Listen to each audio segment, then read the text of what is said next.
Okay, so in Houdini, let's create a new geometry object and let's create our grid. Right, so let's jump inside, get rid of the file and lay down a new grid. Now I don't need all these subdivisions, so I'm just going to make it 2 by 2 so that we can have a clean grid that we can start cutting up. Okay, so I'm going to give myself a little bit more space, right? And what I'm going to do now is I'm going to add a clip operation. So just right mouse button, click clip. I'm going to show you a bit how this is going to work. So first of all, we want to keep all the primitives, right? So we don't want to delete anything. And I'm going to change my direction to something like 1, 0. And you will start to see how this thing will start to split up. So if I start moving any, you can kind of see this rotational aspect going on. But the problem is, this is a vector, right? And I want to normalize this vector in order to get sort of an optimal kind of result. So in order to get this kind of circular pattern, what we could do is put in sine $ff, just so that we've got a changing number to work with, and cosine in the other channel, in the z channel, $ff. Now what this will allow us to do, as you can see, is it will, based upon this frame number, floating frame, it will cut it up in a circular fashion, right? So what we will be doing now is do this kind of cutting up several times inside of a for each, right? And we'll give a random number based upon the iteration that we are currently in, inside of that sine or cosine, depending on which channel we're in. Okay, so let's go about doing that. Let's lay down a for each, right? And connect it up. First of all, I don't want to use groups, I want to use numbers, so 10 for starters is fine, so let's jump inside. There's our grid. Add a clip to it. So same thing as above, make sure we keep all the primitives, right? And let's start by just inputting a sine. I'm going to be using a random number, so I know I'm going to be using a rand. Yeah? And inside of my rand, which random number? Well, I need to get to that value, right? To that value of the for each loop. So the easiest way I find to get to it is just go to your each, and inside of the call group you can see there's a stamp, right? But note that it is stamp s, stamp string, so this will return a string, which we don't need, we want a number. So I'm just going to copy this and adjust it slightly in there. So inside there, I bring up Alt-E, I bring up an expression editor, just so you can see. At the moment I've got my sine, I've got my rand, and there's my stamping function. So let's get rid of that little s over there. Just there, no s anymore. Okay, so now I've got a random number based upon this for value, right? It's a number between 0 and 1, and it's going to feed into the sine. The problem at the moment is the sine is expecting an angle, right? Ideally, an angle between 0 and 180, so that it kind of covers the entire span. Why not 0 and 360? Well, because it splits it in two halves. So if you split it one half, you don't need to go all the way around. The other side will take care of that. So the only thing we need to do is multiply this rand by 180. So multiply this by 180 and apply. Accept that. And I'm just going to copy this entire expression to the z channel. So I'm currently in the z channel, right? Paste this and make sure you change the sign to cosine, so cos, right? And let's have a look. There's my clipping operation. I'm gonna go up and let's have a look at our for each. Okay, so as you can see, it's nicely clipping, it's nicely cutting it up, so that's good. Yeah, so just checking. The problem, however, at the moment is that it's merging all the results, and I don't really want that. I want to have every sort of individual primitive. So as you can see, when I did that, right, these primitive numbers that I just turned on are sort of spread out, right, which each time will kind of give me half of the geometry. If I say don't merge the results, then what it will do is each time it goes through the loop, right, so say it goes through the loop the first time, it'll split it up. The next time it goes through the loop, it will use the previous return value, so it will sort of use the result of the first iteration and do it again. Then use the result and do it again, and keeps on going until the for loop is finished. Whereas if you would merge this, then after what is going on is that after every sort of split, so say the first iteration goes through, it takes that result and it keeps it. Yeah, and basically the second time it runs through, it doesn't use the result to start, no, it uses the input, and it basically runs through it again, right, and adds that on to the previous result. So at the end you end up with a lot more geometry basically, which is not the effect that we are aiming for. Okay, so as you can see, I've got my origin there. I could use this in a way to sort of start defining my center point. So as I start playing around with this, you can kind of start to see, obviously, if I move this, you have to go back up and you'll see the center point has moved. But the problem is, we want to really use this to randomize sort of where the, you know, where the center point will go, but more like so that the edges don't go through the center point.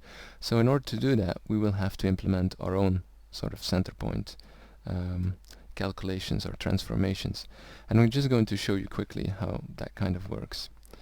Okay, so basically, say in matrices, right, if R is the resulting matrix, then what's going on is you start with the starting geometry, right, and you multiply it with any kind of operation. So this could be a transformation or anything. In our case, this would be a clipping operation, assuming that our start geometry is at the origin. Now, what we really want to do is not do this clipping operation at the origin, but give it some kind of offset. So in this formula, we are starting to add a translation into account, right? And what's going on there is we've got the start geometry, then we translate it. So say if we don't want our center point to be in the origin, then we translate the entire geometry to a certain point in space, and you will see this as I do this in Houdini. So we translate it, then we start splitting it, yeah, and then we translate it back to the original position, right? So this is the inverted translation. Now in Houdini this is fairly easy because the transform comes with a little invert checkbox. So in the same way we're going to be using rotation. So basically the start geometry, translation, rotation, do the clipping operation, undo the rotation, so sort of, you know, put it back to the rotation it was, and undo the translation, so put it back to the translation it was. The reason why I include this into this lesson is that this will be important when we define the order of operations, sort of, with our transformations. Okay, so back into Houdini. Okay, so let's jump inside, and what I mean by doing this is I'm just going to set my origin back to 0, right, and I'm going to create a transform, right. So I've got a transform and I'm going to call this pre-transform, so pre-xform, and let's just put in a value just as an example, just to show what's going on, you know. So basically the entire thing is being moved, right, and it's going to be moving all the way out of proportion because it's being added. That's because I haven't moved it back. So that's my pre-transform. And what I can do now is I can make a special copy. So if you go all the way down, it's out of screen now, but hopefully it gets in screen. It's a reference copy. It's not in screen, but it's basically at the bottom of the right menu. It's reference copy. This is basically a special copy that links all the values to the original one. So as you can see into the channels, it links channel pre-xform tx to whatever this is. Yeah. So this pre-transform is sort of linked to that. Now I'm going to put that in the end, and I'm going to name it post-xform. So post-xform. And the only thing that I'm going to break in this entire menu is invert transformation. So I'm going to go there and say delete channels, right? And I'm going to invert this. So I don't want these transformations, I want the inverted. And let's turn this on. Let's have a look now. Okay, so what's going on now? As you can see, our center point has moved, right? It has moved in x sort of -2 units. So let's have a look what my value was. As I can see there, translate in x3. And what's going on as well is the scale happens first, then the rotation, and then the translation. We'll have to change this so that this is the opposite, so that we have the translation first and then the rotation. I'm just gonna say in y, put in a value, so you can start to see that as well, right? And let's go up again, right? Now this has been rotating, so what I'm going to do is change this to translate rotate, right? And I'm gonna start making some sort of parameters at the top level, so I don't have to always jump inside, and I'll link it in. Okay, so first of all, let's create a new parameter. So edit parameter interface. I want a vector, a float vector, and I'm basically going to add it all the way at the bottom, and I'm gonna call this one sort of center position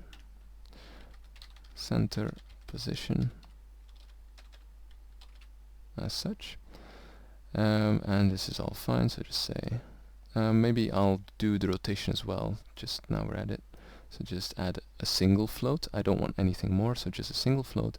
Let's just call this one rotation.